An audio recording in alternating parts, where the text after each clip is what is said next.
Hey guys, it's Stephanie with the Well-Doing Mama. I'm the mom of 8 kids ages 19 down to 3. And today I wanted to share a little bit with you about schedules that we have used for homeschooling. We've used a lot of variety of schedules, and I have some good ideas and tips that may help you in scheduling. When you get to the end though, if you have any questions or you want to see maybe something different, let me know. I'm happy to share with you other ideas, other things we've done. I just want to let you know, though, currently we use a much more loose schedule. These are nice half-hour by half-hour, pretty beautiful Excel schedules. And that doesn't work for us in this stage of life, and that's okay, too. So I'd encourage you to go watch some of my planning videos if you want to see more, kind of the more loose way I schedule now, where I just try to make sure I hit what's most important to me for each week. And I just use planners to kind of help rotate those things through rather than a strict schedule. But I'm going to give you 3 different schedules that I've used. One is a really cool loop schedule. So I think these can be really helpful to you. I'll also give you a couple ideas of what I do with our toddlers. And if you have any other questions, please let me know. I'm happy to share ideas with you. I will probably do a day in the life of our toddler without showing our toddler for some people, because I know that doing homeschooling with a toddler is a little tricky. So I think I'll add that to my list of video ideas. But if you have any questions, any thoughts, please let me know, because I'm happy to try to answer, because I remember how overwhelming it is to try to figure out how to do this. So let me turn you around. Let me get you to see some of our schedules, and I hope it's helpful for you. Now, first thing, you're going to notice I have numbers on here. That is to keep my kids' names private. I actually, on the original schedule, had their names. So when you see the numbers, that is the age order of that child. That was the easiest way for me to show it to you without revealing their names. This schedule is when we had 5 children. And so this would have been for, I think, the 2014 school year. That's what I'm thinking, the 2014-2015 school year. Okay, so you can see that I have a column for mom, 1, 2, 3, 4, 5. If you've ever heard of I think it's Terry Maxwell, they had the Managers of Your Home books. That's where I originally got this idea from. And I did have the full sticky note calendar that I used to plan it out. And so this is kind of what we used for that. I have all the times from 7 down to 4:30 on here. And like I said, this worked at this time in our life. So do not feel like you have to do this, but this is an option for families that would like to try a strict schedule. So we got up, we had breakfast, we did our early AM chores, which would be making their bed, clearing the table, helping with breakfast, that kind of thing. Then I had what I was doing. So I'm reading with the little ones. Then the 3 little ones were reading with mom. And then these 2 kids had independent work that they could do. Then preschool with number 4, and notice on his spot it says preschool. Independent work and table time.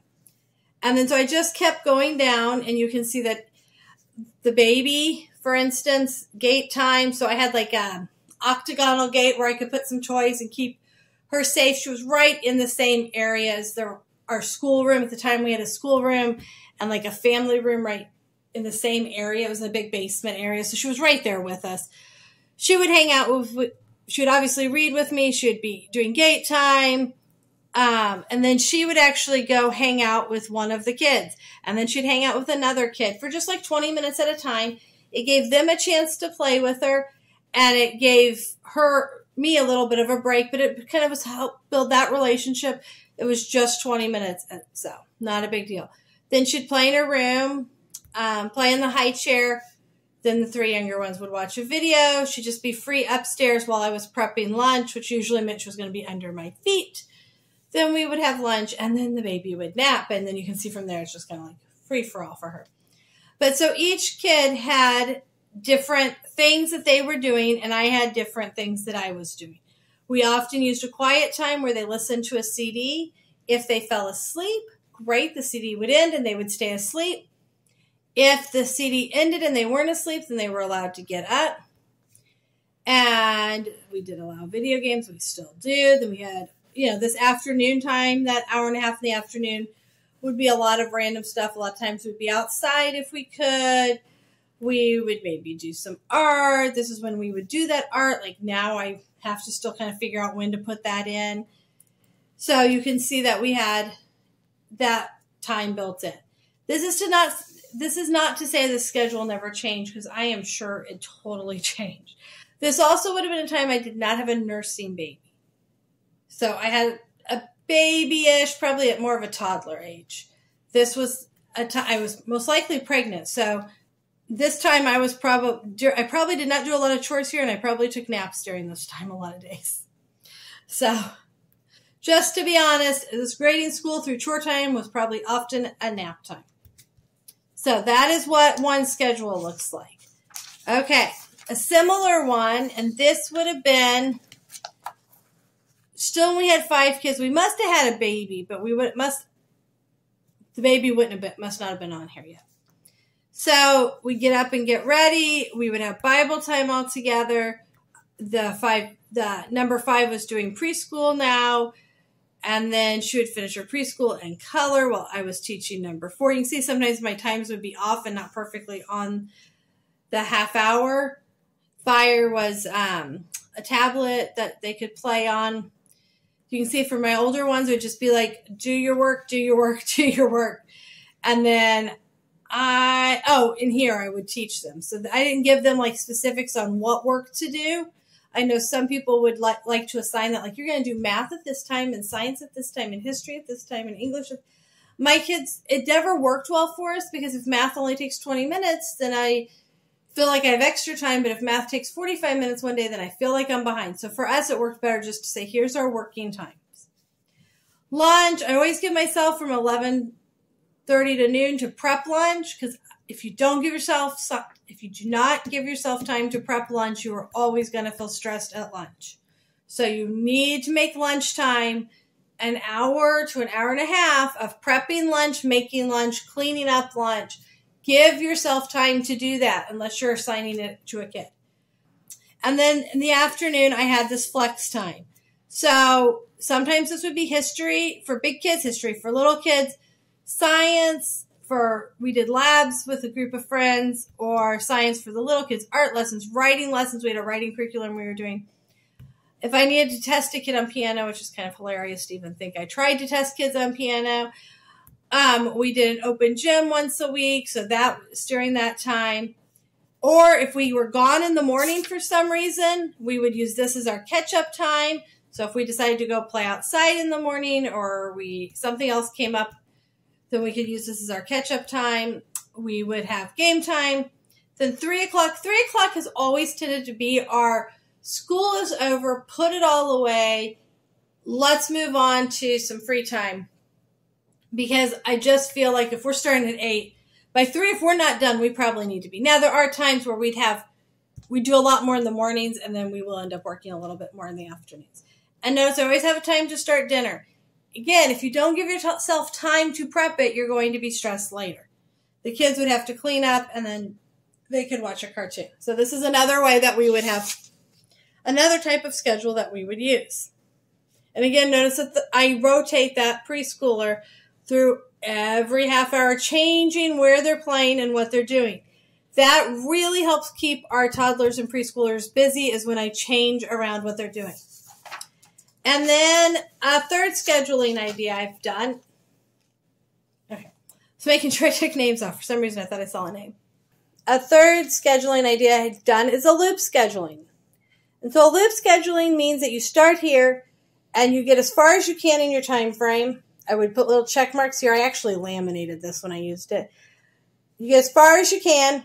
When your time frame's up, you stop and move on to whatever else was on our schedule.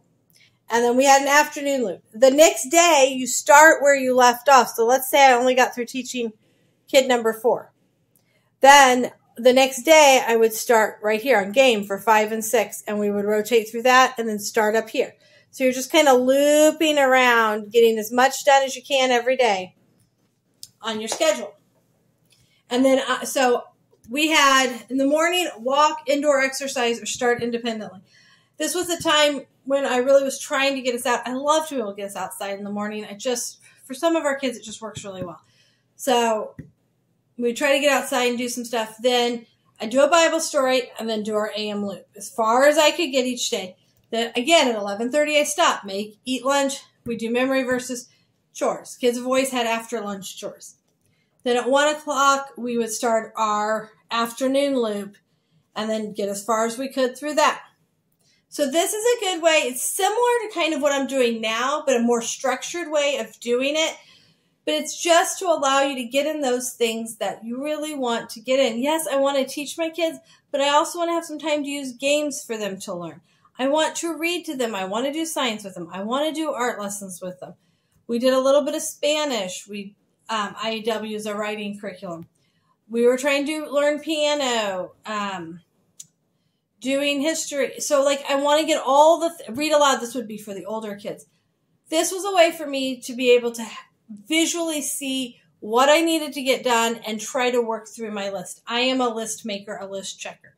So this was another way to kind of led to what I'm doing now, where that's a lot more flexible.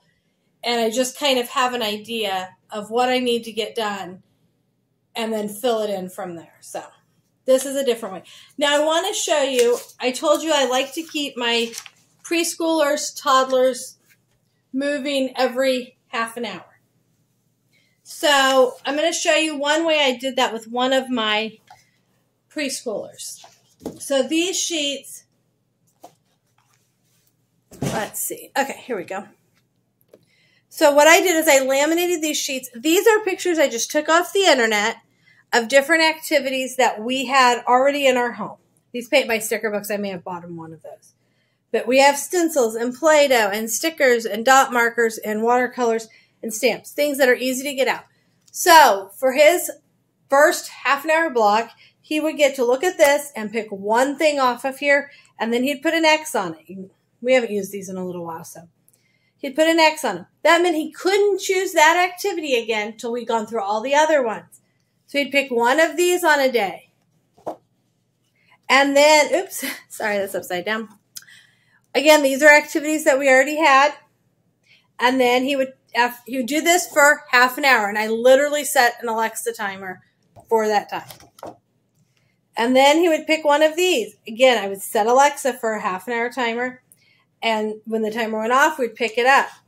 And then he would get to pick one of these building toys. And again, a half an hour timer. Sometimes this you'd want to go a little longer. That gave him an hour and a half, along with then me reading to him and me doing some preschool work with him. Maybe having some time to play a learning game on the tablet.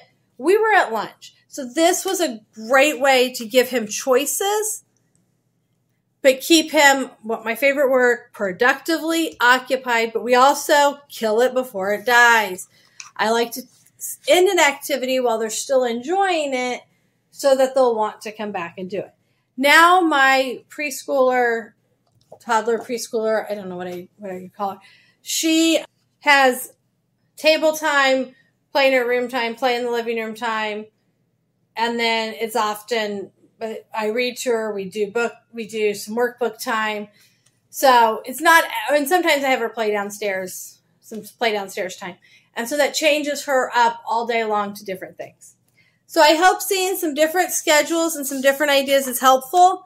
If you have any questions or anything else you'd like me to explain or give some ideas on how we've done it, please let me know. And I hope you have a great day and can find some schedules to help you do your best with homeschooling. And remember, the schedule is there to serve you, not you to serve the schedule. So just do your best with it each day. Thanks for joining us today. Please leave a comment if you have something else you'd like me to talk about or you have any questions. Please hit the like button and subscribe to see more videos about what we do.